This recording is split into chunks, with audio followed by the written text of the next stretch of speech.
Okay. Hello!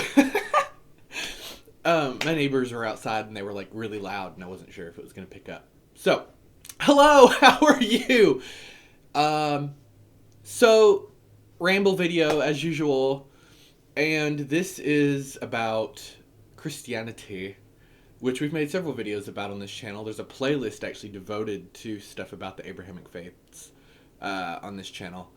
And this is just about some stuff I've seen where some people seem to be really torn up inside about the presence, perpetuation, and influence of Christianity specifically in our modern world and specifically within our pagan and witchcraft world here, like in our what's the word I'm looking for? In our community. There we go. So, first and foremost, I do understand that feeling. I understand where it comes from. But I think that to worry about it and to think that it's in, to want to fight it or to be deterred by it in some way, I think that that kind of goes away over time. Uh, because things are only going to influence you as much as you let them influence you. Although that does break in the conversation of what influences us unconsciously, and Christianity is definitely one of those. But for the most part, things are not really going to influence your witchcraft or your pagan practices unless you really want them to. Um, because here in our community, we're all about self evaluation, or at least we're supposed to be, and self alchemy, so to speak. We're constantly reshaping ourselves, polishing ourselves, trying to be better versions of ourselves. We're constantly taking inventory of who we are, what we believe. And again, or at least we're kind of supposed to be. Although, what are we supposed to do, right? There's really no rules. But, anywho, Christianity is. Why do I keep saying Christianity? It's really weird. Anyway, Christianity is everywhere and in everything in our modern world. Not just here in America, but everywhere. It's global. It has been for a really, really, really, really, really, really, really long time. Like thousands of years. And with that said, there's no escape from it. It's always going to be around. I recently bought this starburst kind of shape to put above my altar because that's a symbol that I've always just loved and connected with, and it makes me think of divinity. I love stars, obviously, and that specifically, that star has always just really made me think of divinity, of magic. It makes me feel grounded, makes me feel special. And yeah, I bought it from the Christmas section just here recently of a store because it's supposed to be the Star of Bethlehem, which is the star that signifies the birth of Jesus Christ, right? But that doesn't bother me. Just because that was something's intent in its creation doesn't mean that that's what it has to be going forward. And even if it is, that doesn't bother me because Jesus Christ is actually pretty cool. Like, his teachings are really great. Um, Very difficult to follow, as we've seen. But he's really great. So it doesn't matter to me what it should mean. And again, this goes back to, like, things can only affect you as much as you wish for them to.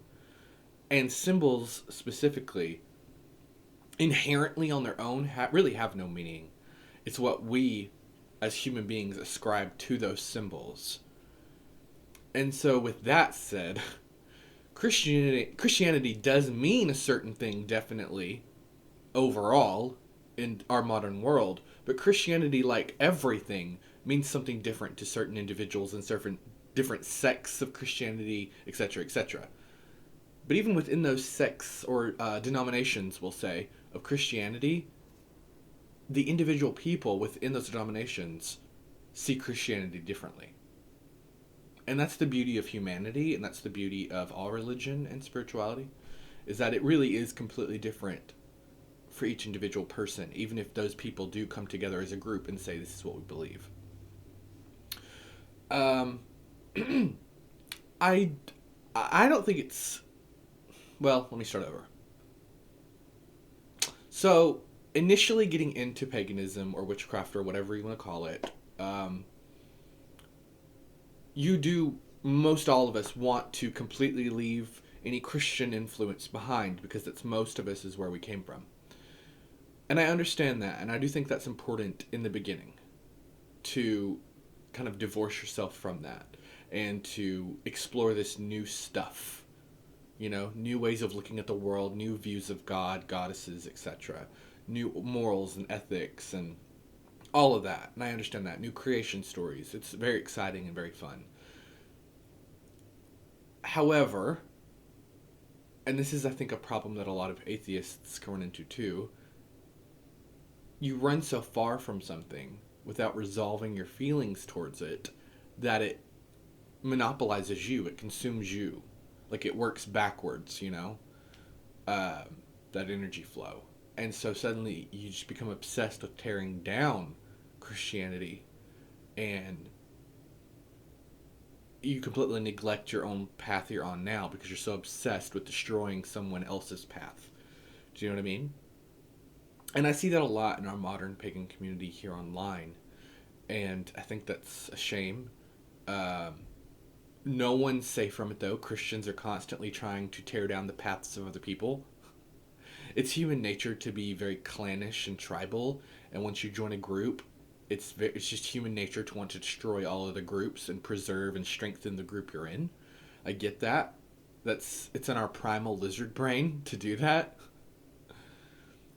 But we are, I don't want to say we're smarter than we were before, but we are definitely more enlightened than we have been in the past as a race of people, of humans. And I think that we need to use that enlightenment to help break ourselves from some of those backwards mental practices, like the destruction of the outsider. So with that said, here in paganism, if you're not Christian and you're not using Christian or any Abrahamic influences in your path, don't worry about other people who are. It doesn't matter. It doesn't matter. Let everyone do what they want. It's literally the golden rule in all religions. But don't worry about it. Just don't do it in your path. That's fine. However, as I said before, I do think you owe yourself to come to terms with the pain or hate or shame or whatever that has been instilled in you from your probable Christian upbringing. And I think once you kind of address that, a lot of your worries and paranoia will kind of evaporate. Shadow work is amazing. I talk about it all the time. So, there's that. However, I think some of us kind of go on a very predictable journey. So, we start out in Christianity because that's what we're raised in from our parents or whomever. We leave it because we're hurt by it or we don't like it because we see usually the ugly sides of it. So we leave, we find witchcraft, Wicca, paganism, whatever. We love it. We enjoy it. It's awesome. And we devote ourselves to it. And that becomes our path, right? But then this Christian stuff is still hanging around, this influence. Because we're exposed to it so young, it influences the way we see the world, how we see other people, how we treat people. It's in there. It's ingrained because it was introduced to us as the template of how to operate through this life. So we have to rewrite the template. Or do we? That's up to you. But to do that, you have to unpack it and look at all of the ways that Christianity has influenced you. Okay? But when you do that, you're going to find, if you look at it honestly, that Christianity actually influenced you in some positive ways. Hopefully. If it was all bad, I think you're lying. And I think that would just be very unfortunate. So, anywho, as you're unpacking this Christian stuff and letting go of it, you will realize that there's maybe some stuff you want to keep. Like the teachings of Jesus Christ. They're actually really good teachings. Jesus is pretty dope. Or if we want to go Old Testament, the 10 Commandments that Moses passes down from God are actually really good. And they're just rules for anyone to follow. Anyone. Anywhere. They're not even inherently religious. Like, they're just morals and ethics that pretty much everyone can ascribe to. So and beyond that, there are other just parables and teachings throughout the Bible that are really good. And they teach you really good lessons in life. And yeah, there's some bad junk in there too. There's bad stuff in everything. And that's what we let go of. And we keep the good things.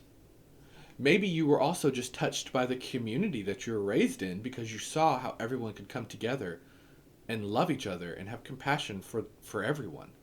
You know? Once you're in the group, you can see how they treat each other. And sometimes that feeling is very positive and powerful. And yeah, they did other bad stuff, but that's what we're talking about. We're releasing those things and we're keeping the good things. So you can keep that sense of warmth and community that you did feel when you were in Christianity. You can keep that feeling. You don't have to throw out everything. So, yes. Delving further into your magical path, you really, I think, owe it to yourself to, as I said, work through the influence of Christianity, Judaism, what have you, on you, and to let go of it. But maybe also to keep some of the good stuff. And I think as you do that, and it's a long process for the rest of your life, spoiler alert, but as you do that, the presence of Christianity will not hurt you as much. You won't be as like, oh God, you know, pun intended. And I think if you really want to do some shadow work on Christianity and maybe come to terms with your feelings about it, just research the history of Christianity and see how Christianity used to be very different. How they used to use the pentacle and the pentagram as the symbol. How they used to officiate same-sex weddings. How they used to believe in God having a wife. How she was like a goddess and worshipped as such. I mean, you can dig really deep. How magic does exist in Christianity and spells. You can go really, really hard in there. But I say all this, I mention all this just because, as I said, I have seen so many people hurting out loud here on the internet, on a lot of different social media platforms, about the influence of Christianity and how they don't like it and how it hurts them and how they don't like seeing it. And you know, you can't gatekeep what other people do in any religion, even though Christianity does really try. You can't gatekeep. It's not that this doesn't work. It doesn't work.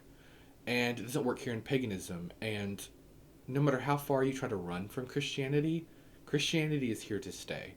It's here for the rest of all of our lives watching this. And probably our children and our children's children. It's here. And so you can either make peace with that, or you can live a life of like anger and judgment and running from something that is everywhere. You know, everyone's coming to terms with the presence of Christianity is different. But at some point, I do think you owe it to yourself to make peace with it and to understand it. And that's your own journey. Plus, on like an egotistical note, it's really fun to learn Christianity and then kind of know more than your average Christian, so that when they come for you, you can say, well, actually, this is what your stuff says, right? This is your doctrine. That's really fun. But that's like on a hateful, egotistical note. Now, I also want to tack on here at the end this little conversation about Doreen Virtue and people like her.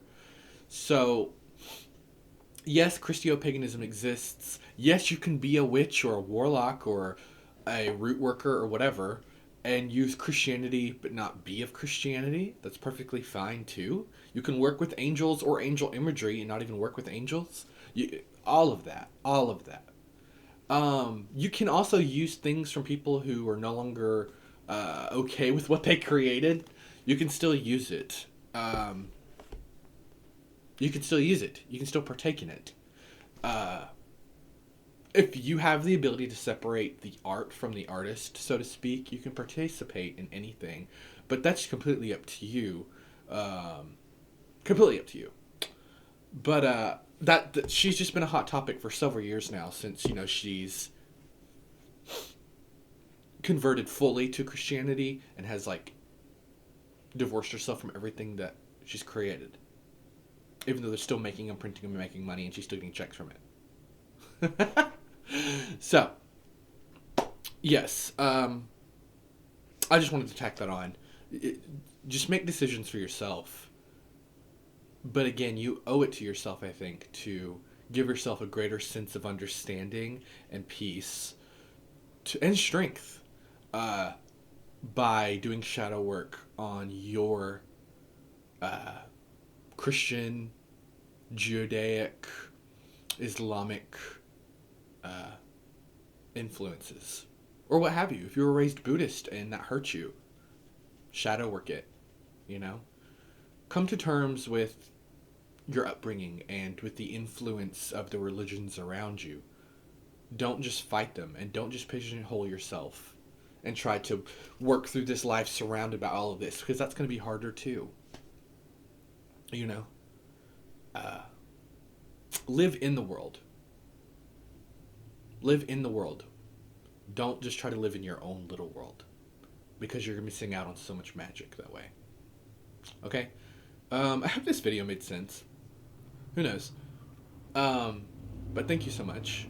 And it's like very busy outside today. I hope you can hear all that. But anyway, don't forget to follow my link tree down below, where you can follow me on TikTok. You can follow me on Twitter. You can follow me on Instagram. You can follow me on Facebook. And on Facebook, you can book readings with me. Tarot readings, oracle readings, Ogham readings, rune readings, astrology chart breakdowns, magical guidance sessions like shadow work and others. You can go over there. Follow me there. I share different things on all of my social media, so you can pick and choose what you want to follow, or follow them all.